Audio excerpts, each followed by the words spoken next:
Madame, Monsieur, bonjour. Merci de nous rejoindre à la une de l'actualité. Le Premier ministre préside l'ouverture du Forum d'affaires Algérie-Union européenne sur l'énergie. Dont l'objectif est de promouvoir les investissements et les partenariats industriels entre les entreprises algériennes et européennes dans le secteur énergétique.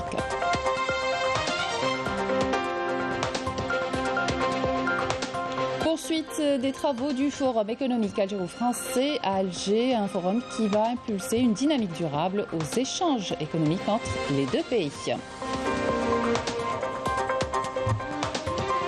Salon international de la revalorisation et récupération des déchets 2022 à Alger. 70 opérateurs issus de différentes wilayas y participent. Une opportunité d'échange d'expériences entre opérateurs activant dans le domaine.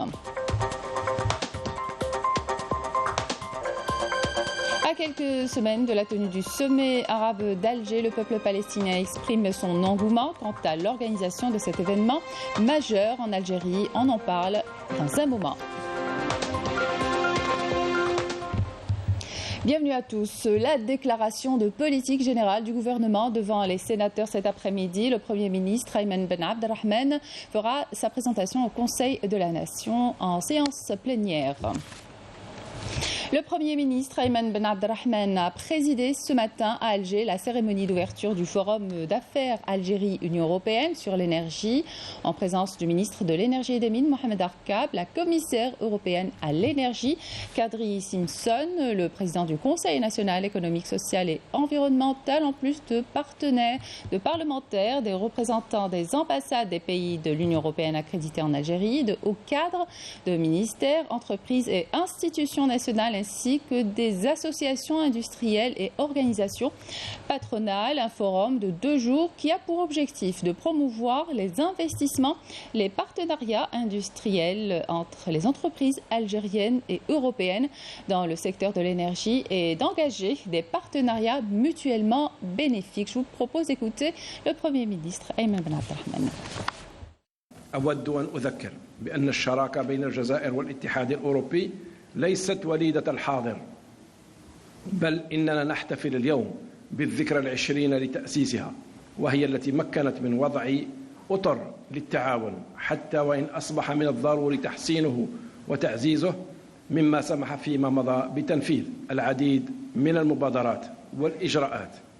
وقد تم تعزيز هذا التعاون في مجال الطاقة بمذكرة تفاهم واتفاق إداري سمح بتأطير حوار رفيع المستوى بين الطرفين، وهذا المنتدى الثاني هو أحد النتائج الملموسة لهذا الحوار الذي يعتبر عنصرا أساسيا في الشراكة الجزائرية الأوروبية، لأن توفير امتدادات الطاقة بصفة آمنة ومستدامة وتنافسية يعد من الأولويات وأحد ركائز إرساء أسس الاستقرار والازدهار المتبادل والمشترك.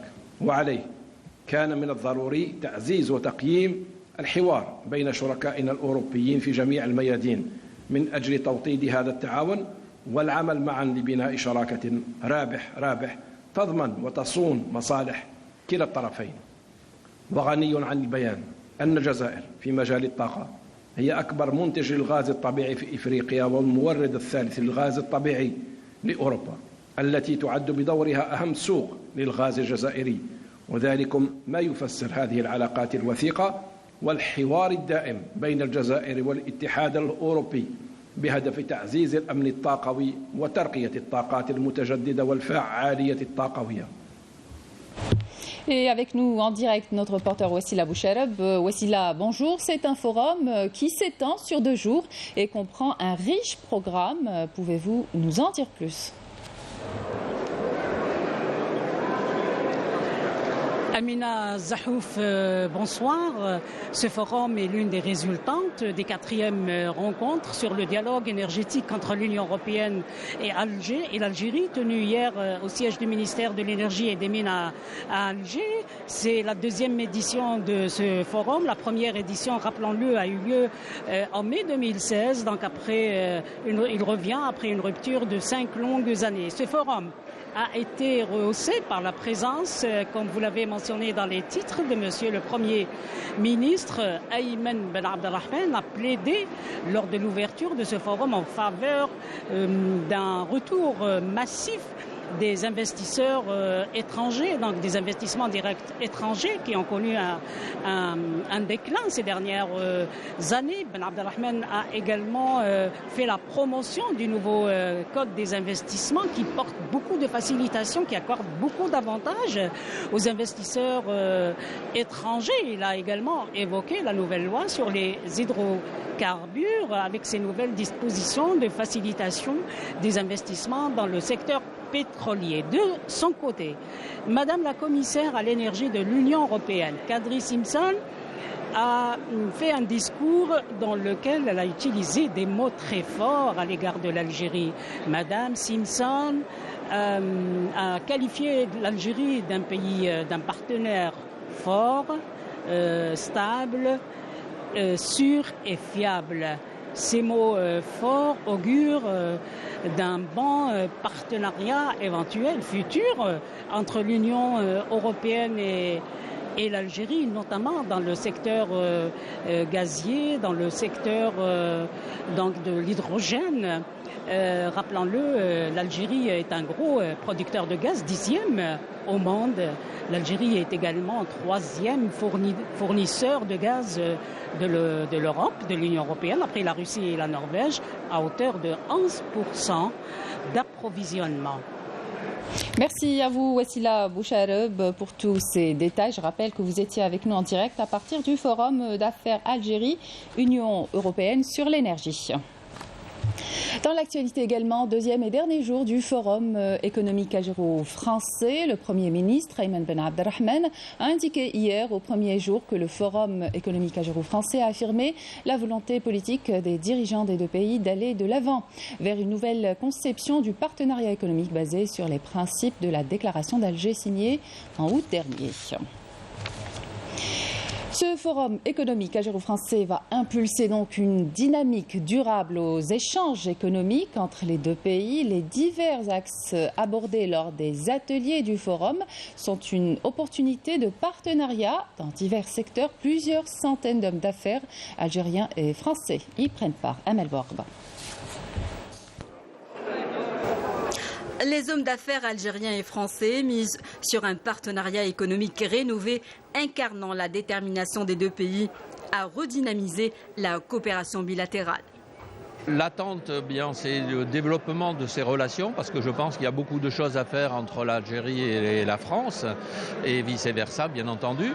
Je pense aussi qu'il faudrait que ça se traduise par des choses concrètes.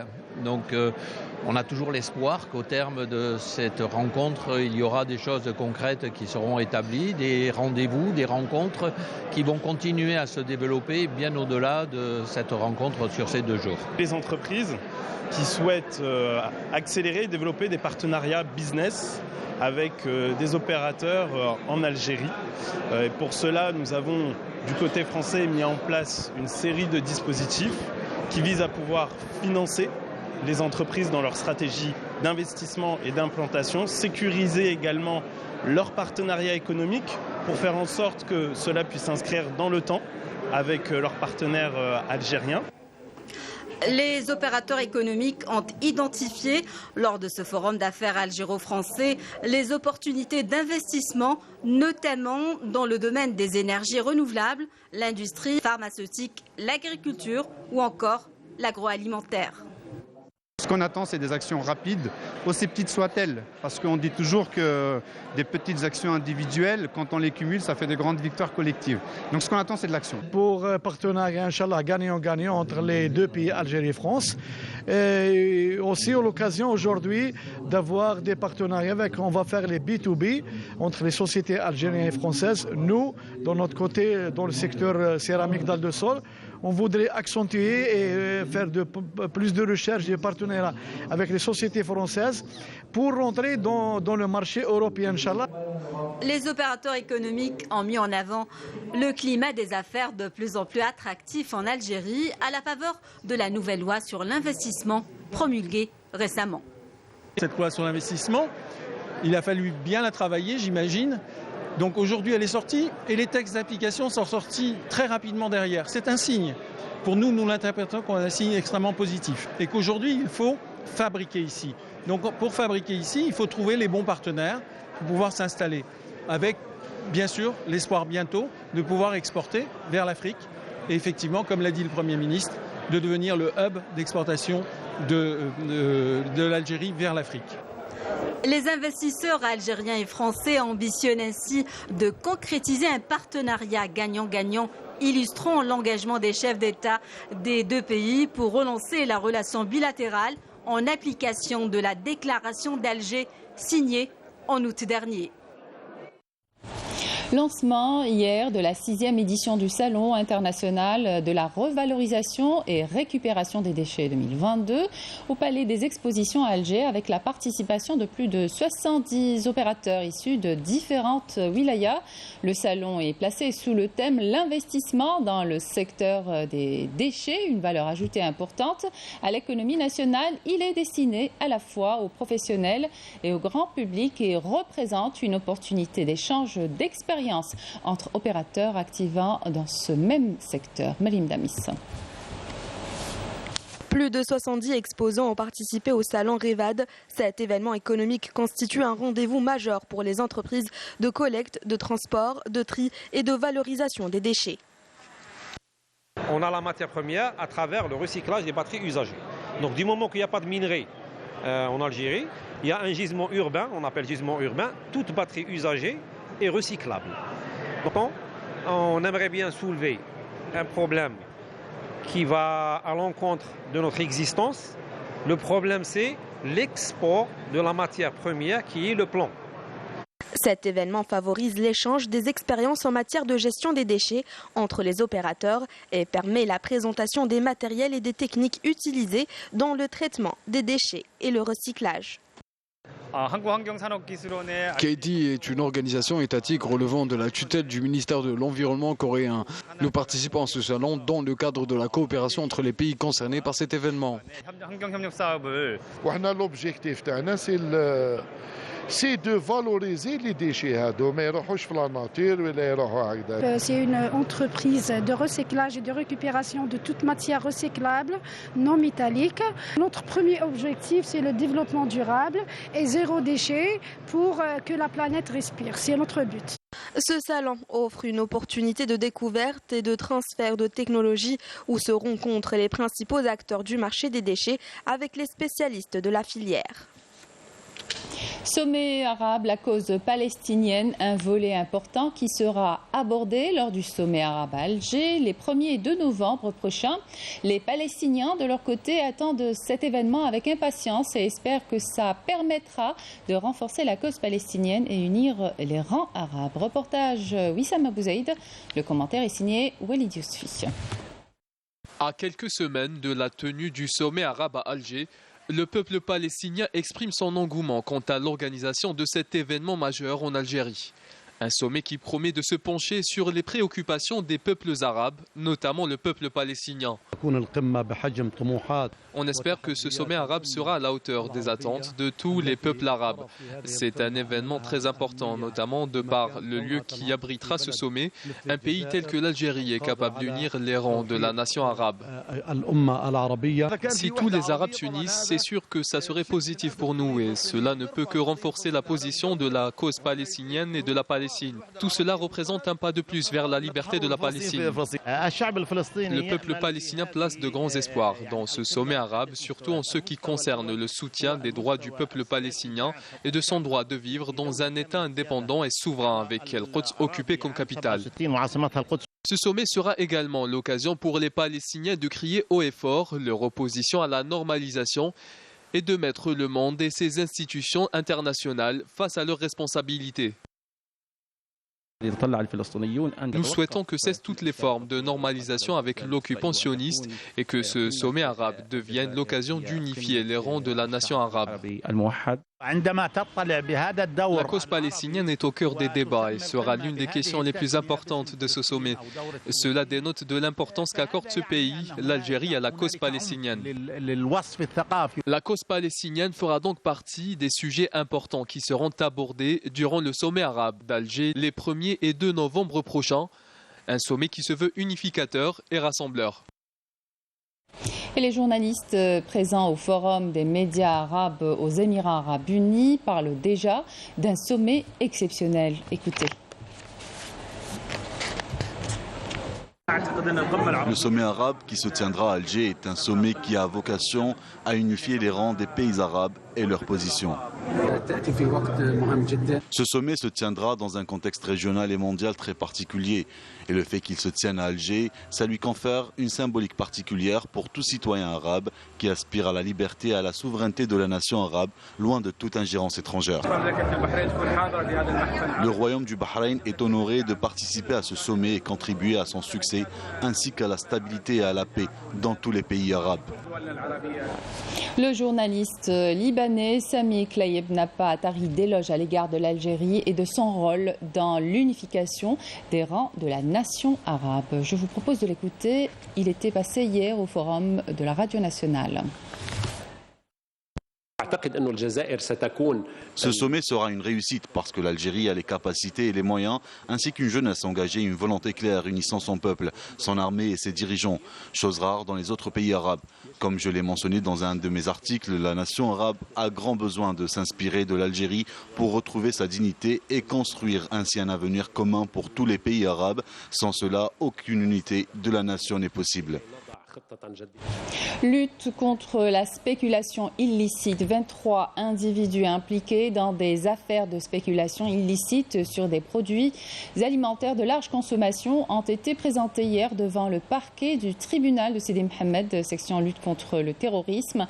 Ces derniers seraient impliqués dans 5 affaires provenant des wilayas de Boumerdès, Tébessa, Soukahras, Djelfa et Ouargla. Ces individus ont été poursuivis par voie de procédure d'enquête judiciaire pour crimes de spéculation illicite commise par un groupe criminel organisé et contrebande constituant par sa gravité une menace sur l'économie nationale. Après avoir entendu les accusés, le juge d'instruction a prononcé des mandats de dépôt à l'encontre de 18 d'entre eux. 4 mis en cause ont été placés sous contrôle judiciaire et un autre remis en liberté.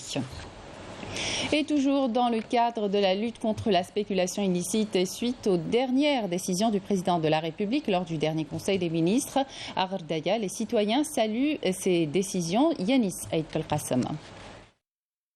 Les dernières décisions du président de la République concernant la spéculation ont pour but de protéger le pouvoir d'achat des citoyens, mais également l'économie nationale.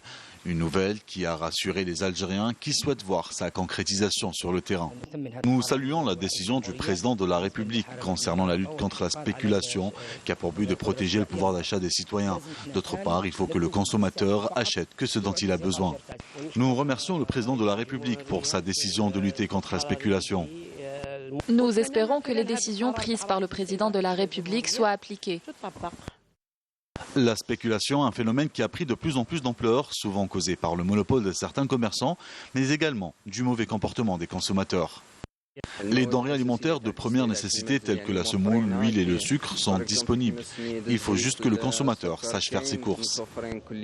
Nous allons faire en sorte que les citoyens soient informés des engagements de l'État pour mettre un terme à la spéculation, mais également faire en sorte que les commerçants aussi respectent ces décisions.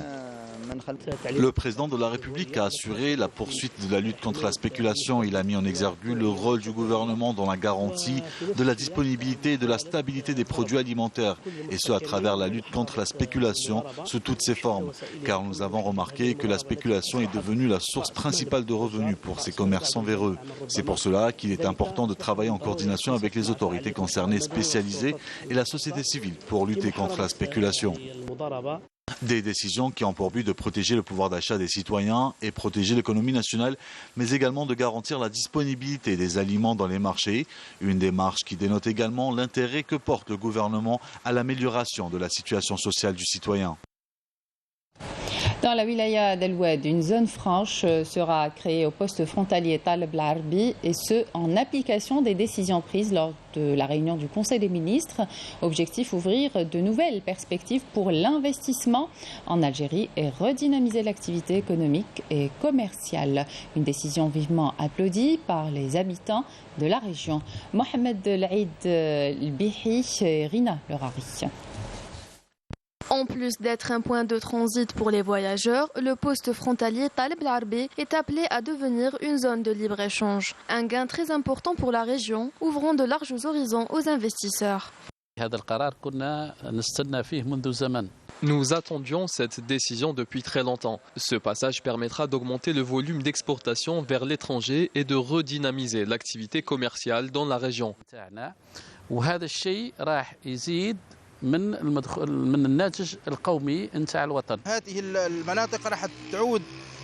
Cette zone franche aura un impact positif sur l'économie de la région et par conséquent sur l'ensemble de l'économie nationale, grâce notamment à la création de postes d'emploi, une zone qui va bien évidemment attirer plus d'investisseurs et de capitaux étrangers. Une zone franche qui contribuera, selon les experts, à la redynamisation de l'économie de toute une région, à savoir la wilaya d'El Oued et des wilayas limitrophes. La zone franche de Taleb El-Arbi assurera un bond économique à toute la région. Les facilitations accordées par les autorités aux opérateurs économiques favoriseront les investissements, qu'ils soient locaux ou étrangers, et ainsi les échanges commerciaux entre l'Algérie et la Tunisie. À travers la création de cette nouvelle zone franche, la commune de Taleb El-Arbi se transforme en un pôle important pour les investisseurs, accordant un nouvel essor à l'activité économique et commerciale à cette région du sud-est. C'est à Tindouf, à Rasd TV, qu'on vous emmène à présent pour vous parler de l'injustice dont font l'objet les journalistes sahraouis alors qu'ils ne font que faire parvenir les exactions commises par les forces du Makhzen dans les territoires occupés. Malgré une violente répression les journalistes et envoyés spéciaux sahraouis continuent d'exercer leur métier et de porter ainsi la cause sahraoui au devant de la scène internationale. Fatma Zahra Ben Farjella, Nakhla El-Arbi. Malgré la répression et la persécution qu'ils subissent au quotidien et en dépit des conditions difficiles et des risques qu'ils prennent, les journalistes sahraouis n'hésitent pas à braver le danger pour dénoncer les exactions commises par les forces du Makhzen à l'encontre de leurs compatriotes, notamment dans les territoires occupés. Les autorités d'occupation appliquent un blocus informatif quasi total pour empêcher les journalistes sahraouis d'exercer leur métier. À Rast TV, nous faisons face à d'énormes difficultés pour nous procurer l'information du fait que les journalistes sont interdits de couvrir les événements, d'aller sur le terrain et de faire des directs. Il s'agit d'un musellement total des médias sahraouis. Nous avons beaucoup de correspondants, que ce soit en territoire occupé ou à l'étranger, dans les pays où se concentre notre communauté. Ce sont ces échanges qui nous permettent de mieux porter notre cause. Nos confrères dans les territoires occupés subissent quotidiennement la répression et sont violentés et persécutés. Il s'agit d'un blackout stratégique et malgré cela, ils nous font parvenir l'information dans son intégralité. Malgré le blocus du Makhzen imposé aux médias sahraouis, les envoyés spéciaux réussissent à récolter la matière et à partager les informations factuelles sur les chaînes étrangères. Il arrive souvent qu'ils constituent eux-mêmes l'événement après leur arrestation en pleine couverture. Beaucoup de journalistes de la chaîne se sont retrouvés derrière les barreaux pour le simple fait d'avoir couvert un événement. Ils leur ont monté des dossiers de toutes pièces, ils ont été jugés pour des faits qu'ils n'ont pas commis. La cause sahraoui est de nouveau au devant de la scène internationale par rapport déjà à ce qui se passe sur le front et à la faveur des efforts diplomatiques et de la crise que connaît le Makhzen. L'isolement médiatique de la Rast n'a pas pour autant empêché les Sahraouis de faire connaître la cause et de la porter sur la scène internationale. Et puis cette triste nouvelle décès du cheikh Jafar Oulfqir, connu sous le nom de Abd Salem, membre de la commission ministérielle de la Fatwa, originaire de la wilaya de Bjaya. Le défunt a participé à plusieurs émissions religieuses présentées sur les plateaux de la télévision algérienne. À lui, nous appartenons et à lui, nous retournons. Au Sahara occidental, les attaques de l'armée sahraoui se poursuivent contre les forces d'occupation marocaines qui ont subi de lourdes pertes humaines et matérielles le long du mur de la honte. Hier, des détachements avancés de la PLS ont intensifié leurs bombardements contre les forces d'occupation marocaines dans les régions de Rouss, Oudiet, Chdida et El Fayin dans le secteur d'El Forsiya. Au Maroc, la commune de Drarga vit depuis des années une situation que les habitants de la région qualifient d'insoutenable. Ces derniers sont sortis en masse dans les rues de la ville pour exprimer leur colère. Les détails avec Yasmine Msoudi.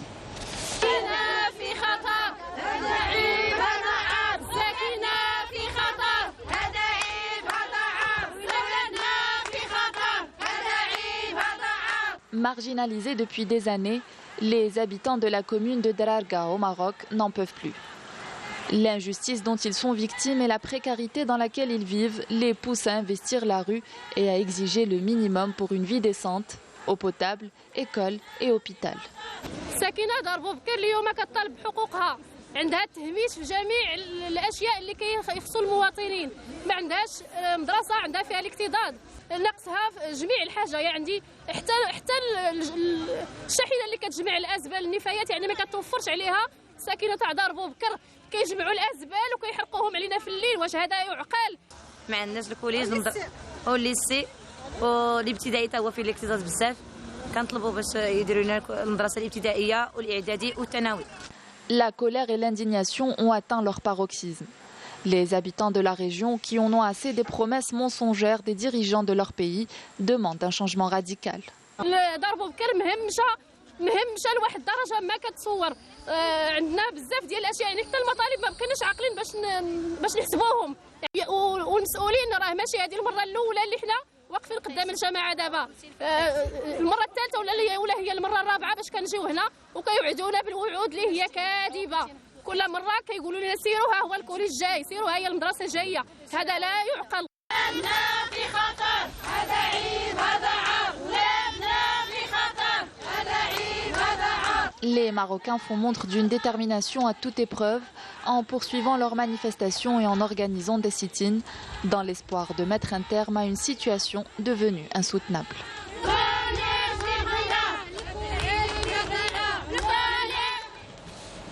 Le ministère palestinien des Affaires étrangères et des expatriés condamne dans les termes les plus forts l'assassinat par les forces d'occupation sionistes du jeune enfant palestinien Mahmoud Mohamed Khalil Massoudi, âgé de 12 ans, et crime qui demeure impuni au mépris de la légalité internationale. Le ministère tient les forces sionistes pour responsables directs de ce crime et exhorte les Nations Unies à activer le dispositif relatif à la protection internationale du peuple palestinien et appelant la Cour internationale de justice à enquêter sur ces crimes de guerre. Ceci au moment où les forces d'occupation sionistes ont envahi la mosquée d'Al-Aqsa à El-Quds occupée et ont tenté d'empêcher les Palestiniens de pratiquer leurs droits de culte.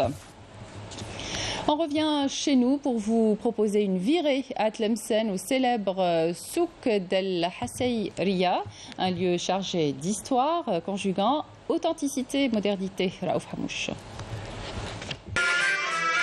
Nous sommes en plein centre de la ville de Tlemcen, plus précisément dans le célèbre souk d'El Hassayriya.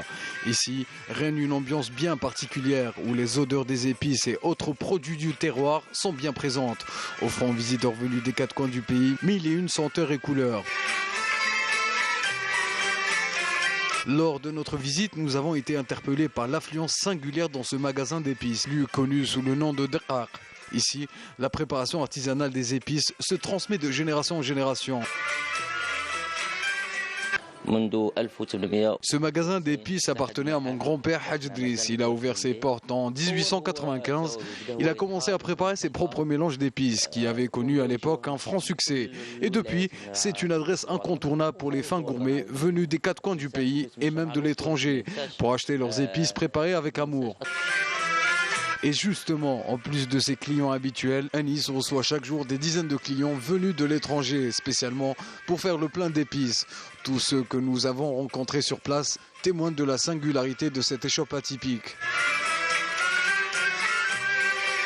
La relation humaine avec les clients, avec le patron, Moi j'ai connu le père avant, qui était toujours aussi sympathique. Et voilà. C'est la nostalgie, c'est nos ancêtres, c'est nos grands-parents. Imaginez avant quand on faisait le pain à la main et aujourd'hui que vous allez l'acheter au magasin. Quelle est la différence? Il y a une grande différence. Et moi non, je préfère tout ce qui est fait par main.